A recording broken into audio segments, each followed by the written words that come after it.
Well, another commission that's in the news today is the Independent Electoral Commission. Why? Because there's a race to find the IEC's new top boss. That's already underway. The commission expected to interview 12 candidates. Chief Justice Raymond Zondo, he just began his job today, by the way, the 1st of April, and Public Protector Aviwe Mtila are among the panelists. Once the interviews have concluded, the panel will then recommend its preferred candidates to the Portfolio Committee on Home Affairs in Parliament for its consideration. The current Commissioner, Glen Mashinini's term of office ends in 2 weeks' time. Of course, he's the current chair as well of the IEC. My colleague, senior reporter Aviwe Mtila, covering this story for us, is joining us now in the studio. Aviwe, good afternoon. Thank you very much for coming in on this hour of today. How was the first round of these interviews? I mean, Commissioner Glen Mashinini was among those who participated. Certainly, Bradan, the outgoing commissioner was on the hot seat of the interviewee today as he fights to retain his job as the commissioner of the Electoral Commission. Now, you'll understand that around his interview, the center of it was ethical leadership as well as integrity. But he also spoke on just balancing the importance of the political parties as they contest the numerous elections, as well as the voter themselves, prioritizing the voter, which he says should come first. But of course, he did have a look back in his 7-year tenure as the Commissioner of the Electoral Commission, saying that it was distinguished by successes, mentioning how he had a clean audit for the first time, the IEC itself, as he detailed why he should then retain his job. Let's take a listen to the outgoing Commissioner, Glen Mashinini.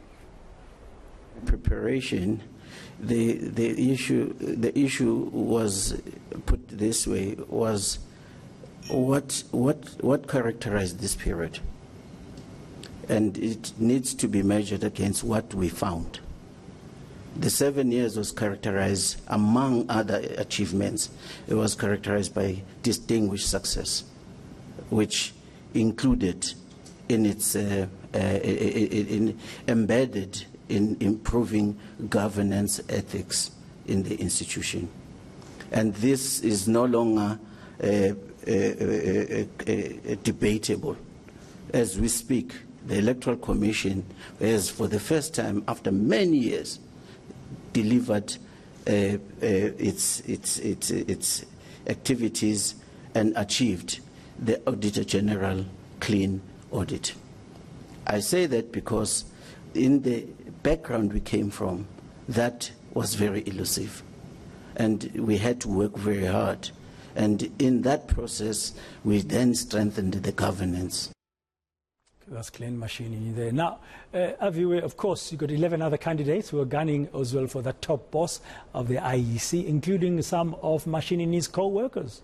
Certainly, Bradan, and that number actually dwindled down to 9 as the others had actually pulled out of the race to become the Commissioner of the Electoral Commission with no specific reasons that were cited. But in the 9, of course, they came from various fields, including the Director General of the Northern Cape in its entirety.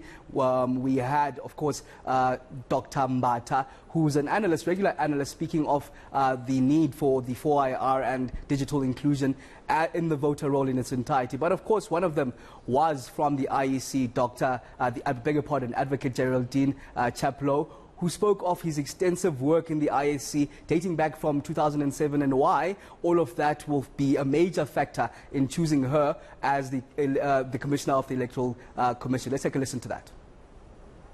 I think that it does actually put me in a bit of an advantage, because obviously through the years of having worked in the space of assurance and having had to look at the underbelly of the organization, having in that process seen the good, the bad and the ugly, I really and truly have also been amazed to see the pockets of excellence and the dedication of how officials have gone beyond the call of duty to make elections work and that we can deliver on the mandate.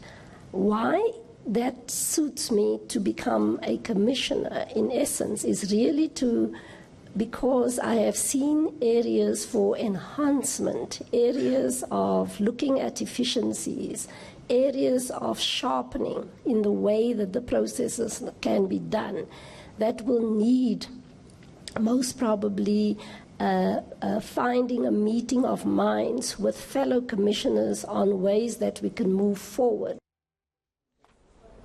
Thank you very much, Aviwe Mtila, for that update about the search for the new IEC's top boss. And